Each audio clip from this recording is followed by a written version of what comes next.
You have to start somewhere, though. Right? One thing, again, getting the road win is big. And number two, even though they gave up all those points, at least Baker Mayfield and the Browns make the step now to know they can't sit on a lead.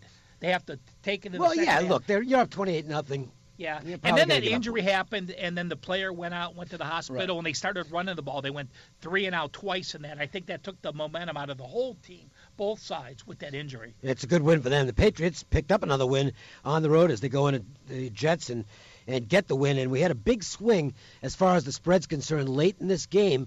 Well, it was a swing that never took place. The Jets looked like they're going to get a score, slip through the back door. It doesn't happen, and that really had a big impact on what took place at the windows yesterday. Oh, on our side of the counter, yeah. There was 3 big games that we were rooting for. We were rooting for the Raiders, the Jets, and the Cardinals, and it looked like at one point we could get all 3. We got 0. But, yeah, it was a game that they heavily bet the Patriots. I think more so than anything else for the Patriots, guess who moved into that bye spot now in the AFC ahead of the Steelers? The New England Patriots. Gronk back, a big Gronk difference. back, Edelman. Yep. Edelman had a good game yesterday. Sony Michel back. Yep. Sony Michel looked like he got hurt in the first half. It looked bad. He's back in the game after that. Edelman, too, looked like he had gotten hurt as well, came back. I think when you've got Gronk and you've got Michel and Josh Gordon and a healthy Edelman, and you have all his weapons and all his guys together, that team is going to be dangerous. Nobody wants to have to go through Foxborough. And again, having the Steelers lose yesterday, I think, is a big loss for them and really sets the Patriots up well. We know the Chiefs, the Rams, and obviously the Saints getting a lot of play as far as Super Bowl futures are concerned. Is New England almost a dark horse as far as the future's concerned right now? I don't think so. Okay. I think everybody knows how good they are, and nobody wants to have to face them when they're at home in the playoffs. I don't think they're a dark horse at all. Don't forget, Kansas City did go there and got beat. That's right. So I think if you the look Patriots at the team, can still get the number 1 seed. They still could get the number 1 seed, and no matter what, if those two teams match up in the AFC Championship AFC Championship game, you're still talking about a very young quarterback in Mahomes against Tom Brady and the hoodie, which is never an easy task, even if you're at home. Playoffs are a whole different scenario when you're a QB. Patriots now 8-3 on the year, 18th straight season at 500 or better, second best in the NFL. Dallas Cowboys 65-85, the only longer streak. I wonder if that record has anything to do with the fact that they have been really fortunate to play in the AFC East. Yeah. I know they're not. I'm the an ones Indians who fan. alive, It's right. the same thing in Wow. baseball Yep. with the. No, but remember, one of those years was an 11-5 year where they missed the playoffs. playoffs, Played right. Matt Castle at Yep. quarterback. Yep. So that's a pretty good Very organization. true. This was a tremendous game yesterday. I mean, I thought it was by far the most exciting game on the Sunday slate. The Seattle Seahawks and Carolina Panthers, and my goodness, how things have changed for these two teams. The Seahawks are now looking like they're going to make the playoffs. They have a really good schedule down the stretch. The Panthers, 3 straight losses. And if they happen to go into Cleveland in 2 weeks and lose, they might end up 500 and not make the playoffs. The Panthers season has turned around. And, you look at the team and you wonder why. Some of it's got to fall on Ron Rivera. He's still going to be the coach if this team makes the playoffs. He's taken some gambles, Riverboat Ron. And quite honestly, Chuck, they haven't been working out the last few weeks. They need a new play caller. Yeah, I think that gamble against Detroit might come back to haunt them.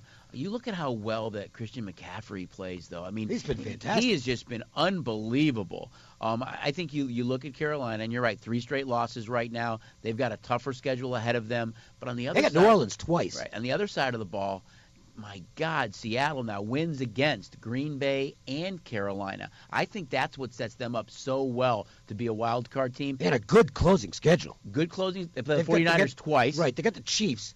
So they might but they lose do that play one. the Niners twice. That might be their only. The Chiefs might be their only loss. But I think you look at that team; they're able to run the ball now. Carson looks really good. That offensive line has shown more improvement than anybody else in the league. You've got 3 wideouts now. You've got Moore, who's the young wideout. You've got Lockett, who's kind of the game breaker. But now he's got Doug Baldwin back, so he's slowly getting back to that guy that we thought. I think he has over the last 3 years. He had, I think, 14 touchdowns. So I mean, he's a guy that in that offense is so much. He adds so much to Russell Wilson. Wilson's Wilson's not having to run quite as much now because he has those guys and he has Carson. They're a dangerous team. They really are. I mean, it wouldn't surprise me to see them, go into the playoffs and be a red-hot team that could beat either the third or fourth seed in the NFC. Why do their receivers get so open deep? I don't understand. Is it because Russell Wilson and people are afraid and take a step up to watch him and let people blow by him? Well, he extends the play a Yeah. lot, though, too. I think that's a big part of it, and I was going to touch on that. The whole league now, I know you've got quarterbacks like Tom Brady, who, is more of that pocket passer, Right. and Andrew Luck, who is more of that pocket passer. But you look at a lot of the young quarterbacks in the league. You look at Mitchell Trubisky, even Josh Allen, Jared Goff, Patrick Mahomes. That running game now, and which Russell Wilson has done so well, extends plays. It creates more things. It's hard to stay with a guy, a DB, to stay with a wideout for 3 seconds, let alone double that time, because a quarterback is scrambling around back there. So a lot of these young quarterbacks that are mobile are really extending plays and making it that much more made difficult. some nice passes on the run as well yesterday. Yeah, I was he just really naming did. a few, but Yeah. absolutely, Ralph. Yep, Yeah. Mayfield's in that class as well. I'll tell you what, that was a huge, huge result. How'd that game work out for the house? I'm sorry, which game? The Seattle-Carolina. It was actually a good bet game. Okay. There was good two-way handle on that game. I think above 3.5, you had some. We had some money on the dog, and then at 3, you had some Carolina money. Yeah, that 4th and 3 call, when it's 4th and 3 and they have Newton back in the shotgun and he's waiting for the run. That was the second straight time he did that. It wasn't 4th and inches. It was 4th and they said 2, but it was closer to 3. It was a long 2. Yeah, I just don't understand that play calling. Why not go wide with any of those guys? They've got a young receiver in Moore. McCaffrey's playing so well. You had Greg Olsen Yep. back, so I thought that offense would start to take steps forward. I think 3 weeks ago we talked about what a great job Norv Turner's been doing with that team. But again, I go back to that 2-point conversion against Detroit. Yep. They had all the momentum in that game. They let it get away from them. That loss might come back to haunt them. And as we talked about, really tough upcoming schedule. Well, the Indianapolis Colts are grinding their way into the playoff chase, and he's not going to win the MVP because, well, it's Patrick Mahomes. He's going to win the comeback player of the year. Oh boy, that is a lock on Andrew Luck.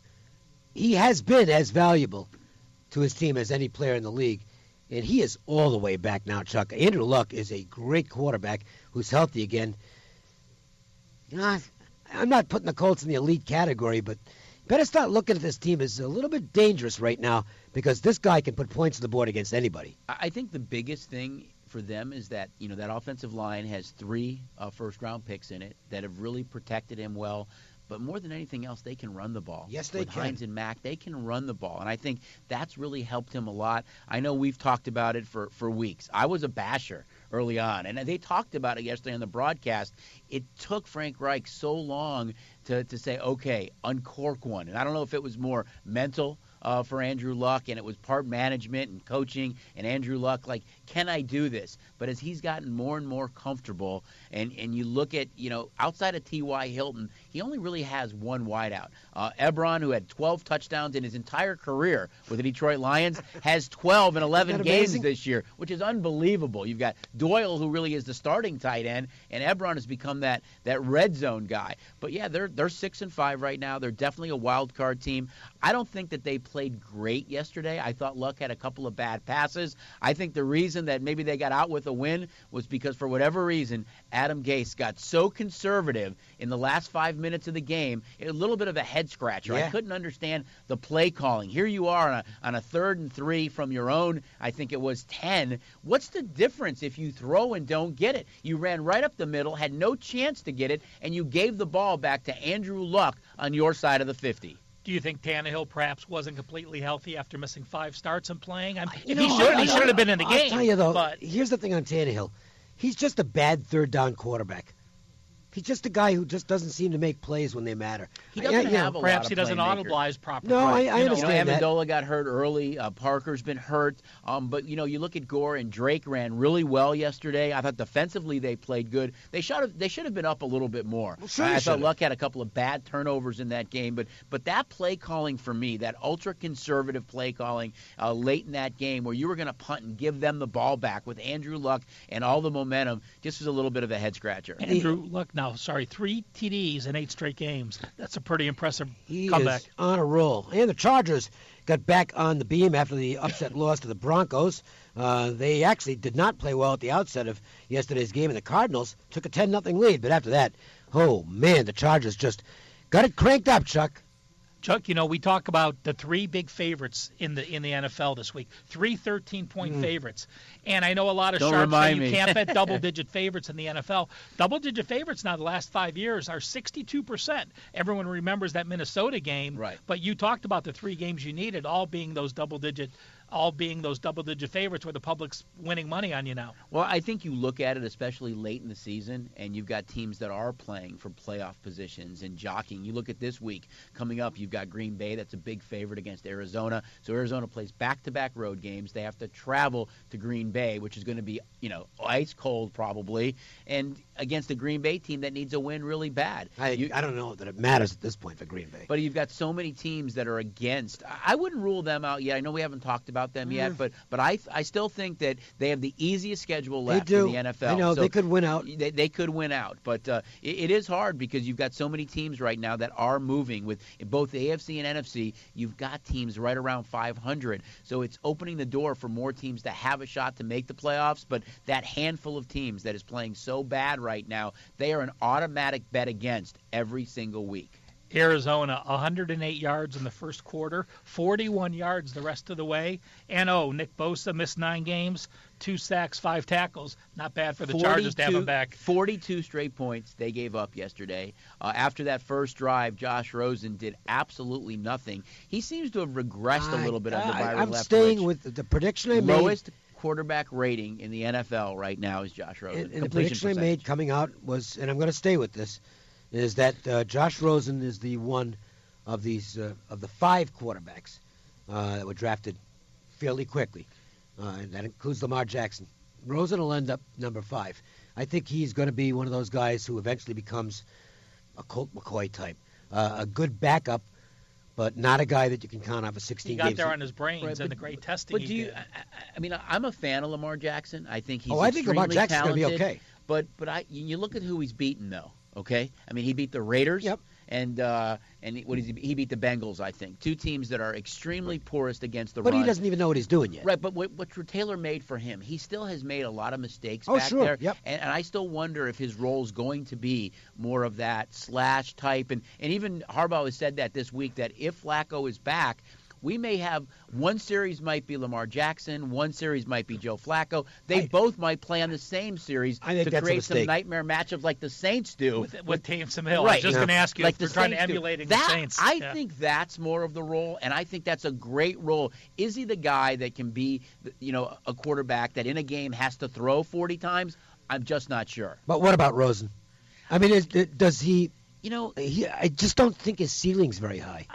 You look at the team around him, and I think it's really difficult. Outside of Fitzgerald, I know you have Johnson back. He makes the defense simple hasn't throws played that he well. can't make. I think it's tough because it's so early that maybe he's been thrown into it a little quickly because of the team around him. I'm not ready to say right now that he's a bust and only going to be a backup.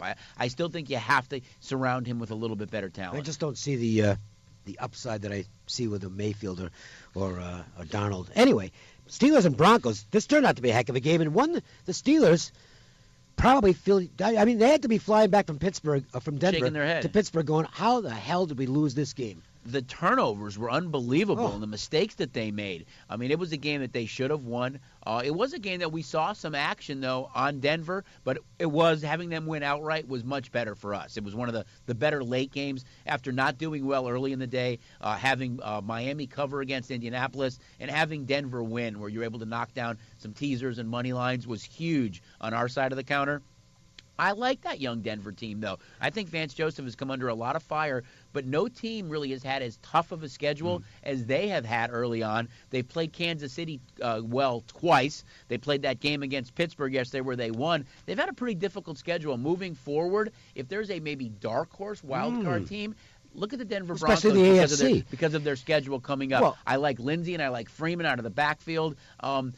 And I like the way the defense is playing. So I think overall it's a young team that still is taking some strides, but a bad loss for the Steelers in a game they should have won. And the thing on the Broncos is they're only one game out of the wild card. They're 5-6. The Ravens right now are 6-5. And they're no bargain. They had lost 3 in a row prior to beating, again, the Bills and Bengals. But the Ravens are right now Raiders and Bengals. They're the second wild card. So the Broncos are back in this thing. I will bring up one fact. Number one team in the NFL yards per game? Pittsburgh Steelers, plus 95.7 yards per game. But you got to turn them into Does that surprise points. you? Baltimore's number 2. Who would have thought that those two teams, when you look at their records, they move the ball between the 20s, and Big Ben throwing 56 times, they miss Le'Veon Bell at this point. I believe with just throwing out some stats, and maybe you have